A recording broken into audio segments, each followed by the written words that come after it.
I just can't let you go. Lord knows that I've tried to.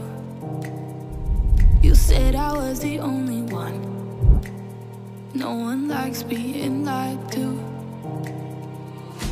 You made this mess and left me with the pieces.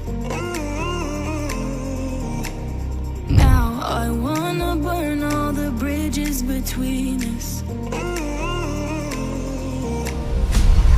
I can't focus, I can't forget.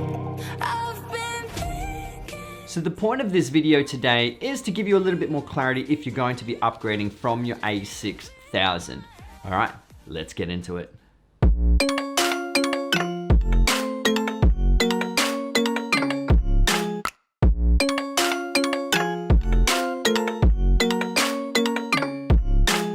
What's going on, guys? My name's Jason Morris, and today we're going to talk about the a6000 and should you be upgrading from your a6000 to your a63, 64, 65, or even your a7 full frame series range. Now, there are a whole bunch of different factors into giving you the reason why you'd be upgrading from your a6000. Now, I do have an a6300 as well, and there are certain reasons why I got the a6300, not the a64 or a6500. And I'll dive into those reasons as well in this video.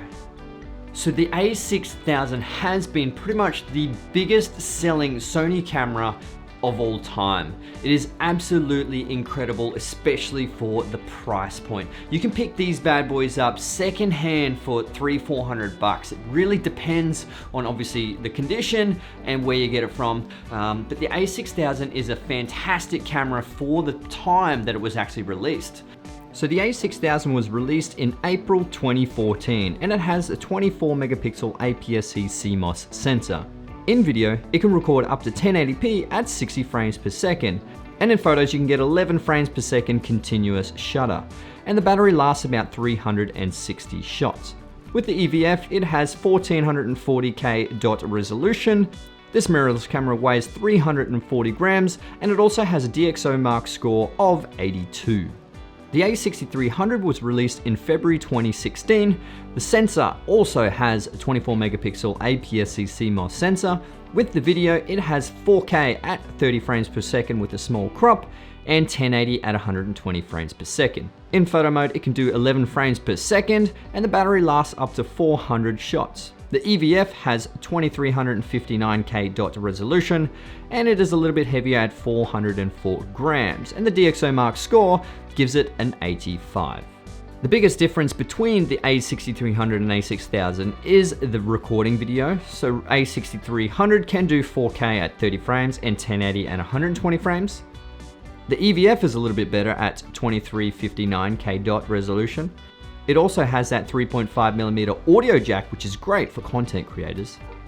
You can have better picture profile customization with S-Log, Cine, and HLG and more. And DxOMark has scored the a6300 at 85 as opposed to the a6000's 82.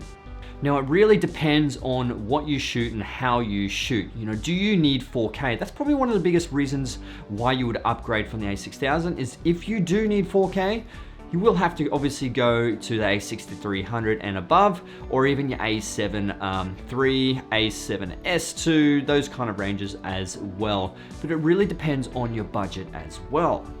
So if you don't actually need 4K and you have no reason to shoot 4K, I don't see a reason why you would need to upgrade from your a6000. This thing has extremely fast autofocus, and it is just incredible when you want to be using it on the fly. Even with cinematic B-roll, it is still really good to use.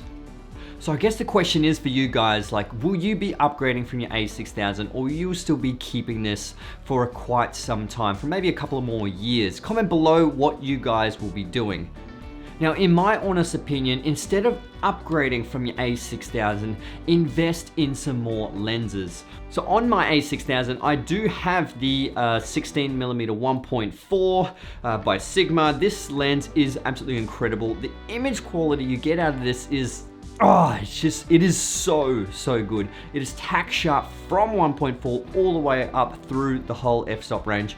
Obviously not as sharp when you get through to the really high f-stops due to lens diffraction, but that's pretty much with every single lens you'll get.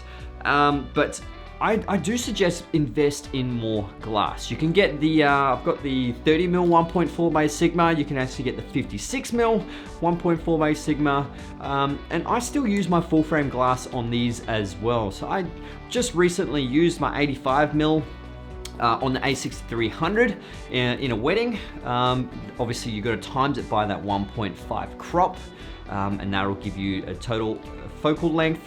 But it's still really good, so I do recommend upgrading your glass. One of the biggest reasons why you would actually upgrade, and if you are a YouTuber and you do want to do vlogging, for instance, obviously this thing doesn't have an external audio jack. Now the a6300 does. That is definitely not the reason why I've got this, but it is good to have it. I do have my Zoom H5, so I record using this through my shotgun mic.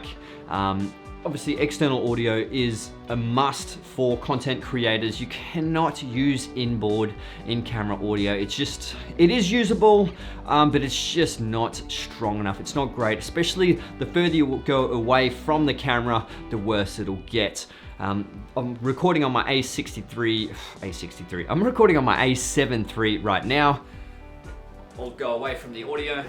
So this is the audio on the camera. Yes, I am stupidly close. You shouldn't be obviously this close. I do have 28mm on my Tamron, but this is what the audio sounds like in camera.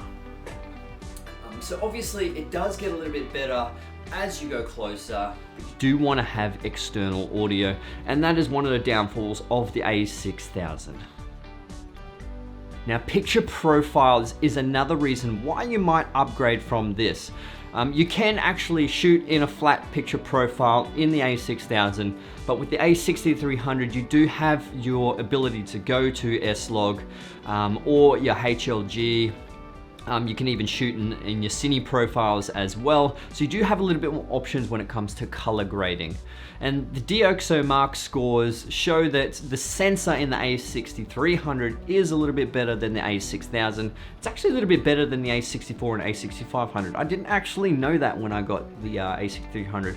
But if you check up on the DxOMark website, you can actually see it gives that sensor an overall of 85, which places it above the other a6000 series, which is really interesting to see.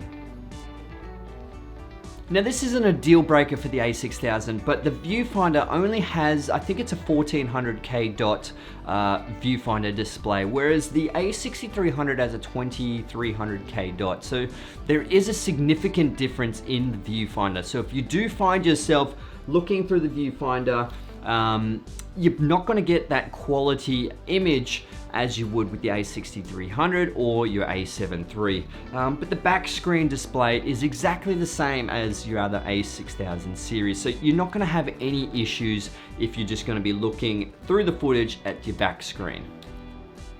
So that is a quick video from me, guys. Hit that like button if you could. Comment below what your thoughts are on the a6000 and will you upgrade. Honestly, I don't think you still need to upgrade yet. This a6000 will be going for a few more years and you'll still get quality footage and images out of this thing. Subscribe to my YouTube channel if you already haven't, guys. Please, please, please hit that bell notification so you can be notified when my next videos come out. Guys, my name's Jason Morris and I'll see you in the next one. All right, let's get it.